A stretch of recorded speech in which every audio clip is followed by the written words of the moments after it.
Tu es le DRH France d'Areas.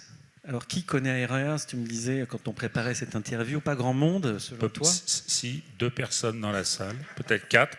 Elle est là, ce sont des fervents, bravo. Donc, il y en a au Nous moins avons 3. une ancienne d'Areas Ah oui. qui est venue, absolument.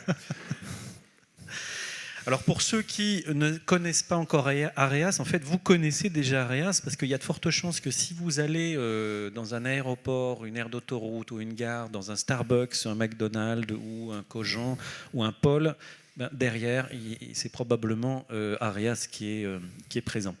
Dans une gare, une chance sur 2. Dans une gare, une chance sur 2. Oui. D'accord. J'étais très souvent chez Areas. Alors, c'est une entreprise qui est quand même pas uniquement en France. Vous êtes dans 11 pays, 2000 points de vente, 600 en France, pratiquement un tiers. Et puis en termes de salariés, c'est 20 000 personnes dans le monde. 22 000. 22 000, excuse-moi. Et 160 millions de clients. Oui. C'est énorme. Gros volume. Ouais. Et pour servir ces clients, il faut du monde. 22 000 personnes qu'il faut pouvoir, je pense, recruter avec un niveau de qualité, des délais. Et c'était notre point de départ. C'est ça. C'était la finalité que tu poursuivais quand tu as commencé à t'intéresser à un agent d'IA conversationnel, une plateforme comme celle de Sowatai. C'était lié à cette question de recrutement? Fondamentalement, et dans un contexte, on va dire, crise. J'ai pris mes fonctions en 2021, sortie de crise Covid, 300 000 collaborateurs ont quitté le secteur de l'hôtellerie-restauration. Nous étions tous, nous sommes quelques-uns dans la salle à vivre les mêmes difficultés. Solidarité nous a animés, et donc avec une difficulté qu'on peut résumer sur 2 axes, l'attractivité, défaut d'attractivité, et puis un problème fondamental de rétention. Donc, différents leviers RH sont actionnés, la revalorisation des salaires, la compensation des contraintes du métier, premier axe, l'intégration de la formation, développement de carrière, deuxième axe, la refonte du logiciel managériel aussi de nombre de nos cadres, mais ça ne suffit pas. Ça, c'est une fois qu'on a recruté les gens, mais encore faut-il qu'ils viennent jusqu'à nous. Et vous l'avez dit, tu l'as dit, Areas, personne ne connaît, véritablement. Donc difficile, quand on n'a pas de territoire de marque, de faire émerger une marque employeur. Et ça a été une des difficultés aussi pour nous que de recruter, d'exister, alors qu'on a des marques éminemment plus puissantes avec lesquelles nous travaillons. McDonald's, juste pour avoir quelques repères, c'est 90 000 recrutements par an. C'est le plus gros recruteur de France. 90 000 recrutements par an. 90 000. Donc, et ils ont un pouvoir extraordinaire, c'est celui de faire ce qu'aucun d'entre nous ne peut faire, c'est passer des pubs, avoir des budgets pubs, télévision, télévision radio. à 20h30 pour faire du recrutement. Donc impossible de pouvoir concurrencer McDonald's. Et pour autant, il faut que nous puissions recruter. Comment allons-nous faire? Mais en effet, je te renvoie la balle. La question. Quelle a été ta démarche pour passer à l'action, pour lancer ce... Alors, très pompeusement, c'était refondre l'expérience recruteur-candidat. Recruteur, c'était douloureux à bien des égards. Difficile de passer des offres, à y avoir des retours, quand on est en concurrence avec des marques aussi puissantes, avec une solution, dont je ne vais pas la citer, qui avait à la fois quelques déperditions à l'émission de candidature, des déperditions à la réception des candidatures, et surtout un acte de candidature qui était celui d'un CV en PDF qu'il fallait ouvrir. Grosso modo 30 000 CV par an. Donc je pense qu'au bout des 1 ou 2% de CV ouverts, tout le monde s'arrête. Donc très vite, l'automatisation, la digitalisation, une solution technique a émergé. La nécessité de pouvoir trouver cela a émergé. Et puis tu me disais aussi, lors de ce qu'on préparait cette interview, que les candidats qui vous intéressent, ils n'ont pas forcément de CV, ou ils n'ont peut-être pas forcément envie de remplir un CV, ou d'entrer dans un process très lourd pour candidater. Absolument. Un candidat sur 2 postule son CV désormais, en tout cas dans notre industrie. Donc difficile d'aller d'abord recueillir donc un acte de candidature quand vous imposez, le système impose de candidater via un CV. Et l'autre particularité, c'est que la plupart des candidatures maintenant, en tout cas pour les jeunes populations, se font via téléphone mobile. Donc les systèmes, les ATS qui étaient utilisés à ce moment-là, en tout cas le nôtre, ne permettaient pas de candidater via téléphone mobile. Donc là encore une difficulté. Donc d'un côté, une difficulté à exister avec des marques aussi puissantes, et d'autre part, un processus et des outils qui étaient complètement dépassés au regard des enjeux. Et donc là, tu as décidé de lancer donc un projet pour répondre à ces problématiques-là. Et tu t'es intéressé à différents outils, et notamment donc un agent conversationnel que tu as longuement cherché, je crois. Une petite année. L'idée, c'était une idée très claire de ce que nous ne voulions plus, une idée très claire de ce que nous voulions. Et l'idée, c'était de raisonner d'abord en processus, de raisonner d'abord en satisfaction de besoins, et ensuite seulement en recherchant l'outil qui pouvait répondre à cela. Je pense que ça, c'est déjà déterminant. Et on a passé à peu près tout le monde en revue. Et avec, au final, pour synthétiser, on a bien compris votre besoin. C'est très pertinent, mais je pense qu'il faudrait plutôt que vous vous intéressiez à cette solution, approche, cet outil. Et dans 99% des cas, c'était très sympa de nous avoir écoutés, mais on ne va pas traiter avec vous. Et puis une exception. Une exception. Oui. Tu peux nous Le en parler ? suspense est à son comble. Hein. J'ai une petite idée, mais bon. Voilà. Donc, j'ai toujours du mal avec SOWOT AI, Stéphane, je m'en excuse. Mais Unique AI, donc la solution existe depuis quelques années déjà. Donc, je suivais Stéphane depuis un petit moment. Ses galops d'essai, les améliorations successives, et on a compris qu'à un moment donné, il y avait un niveau de maturité de la solution qui était intéressant pour nous. Ça, c'était le premier point. L'assistant conversationnel, c'est fondamentalement une façon de traiter le volume, la masse. Nous recrutons 7000 candidats collaborateurs par an, et avec 30 000 CV reçus en PDF, ne serait-ce que cela, il nous fallait pouvoir trouver une solution pour pouvoir gérer ce volume et cette masse. Avec une autre particularité, c'est que nous sommes sur notre organisation est multisite, ce sont des managers, ce sont des directeurs qui ont beaucoup d'attributions, beaucoup de priorités, et très clairement pas celles avec leurs équipes de trier les CV. Donc là encore, la machine devait apporter une solution. Et donc, comment s'est passée cette mise en œuvre de la solution ? Il fallait faire la démonstration, il fallait que cet outil fasse la démonstration de sa capacité à régler l'ensemble des problèmes que j'ai cités. Donc, une présentation d'une démo, c'est une bonne chose, mais éprouver la solution en conditions réelles et avec une bonne représentation ou un bon panel de population utilisatrice, ça nous a semblé être la meilleure façon de faire. Donc, on a testé la solution sur 2 mois avec 80 personnes, donc des opérationnels, plus ou moins à l'aise avec les outils, avec les systèmes. Et c'était aussi une bonne occasion pour nous de préparer le change management qui allait donc suivre.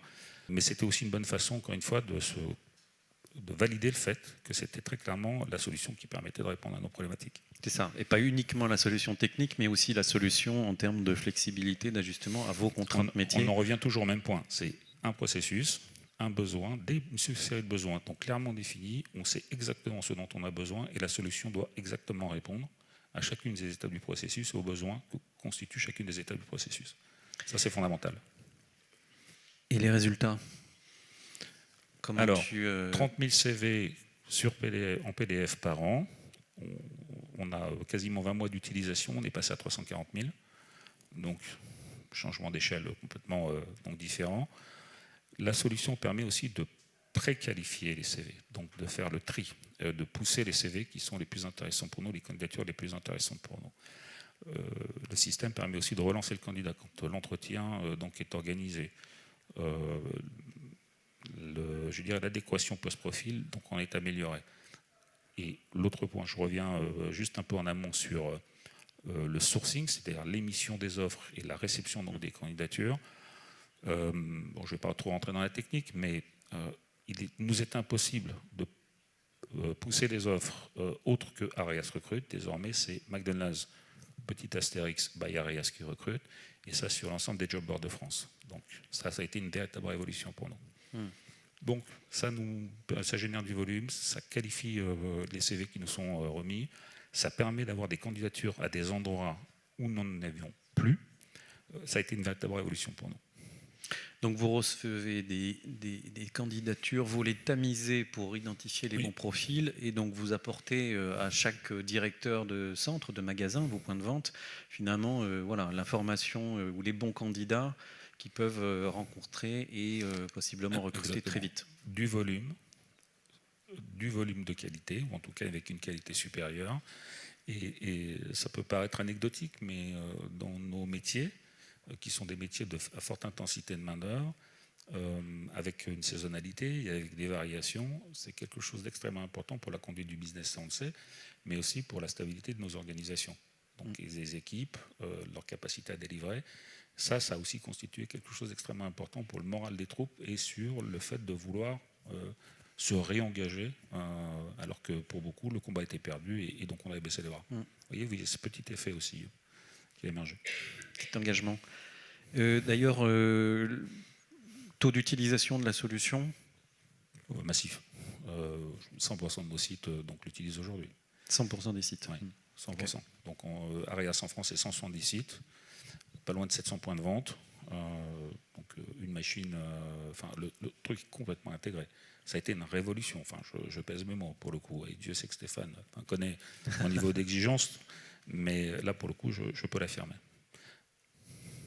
Côté résultats, hormis les chiffres que tu donnais tout à l'heure sur les volumes, le recrutement, etc., en termes de... parce que j'imagine que tu as abandonné certains systèmes ou certaines pratiques pour te recentrer sur...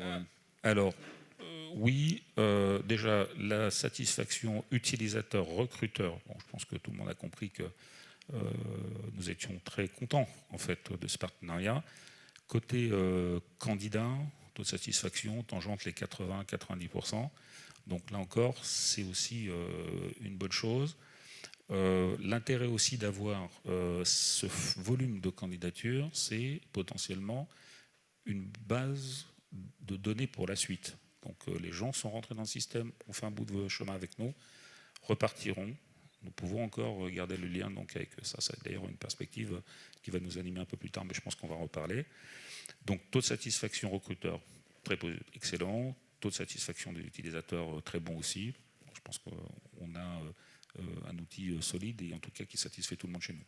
Et niveau budget, on va dire base 100 pour la solution initiale, base 300 pour la solution Unique AI.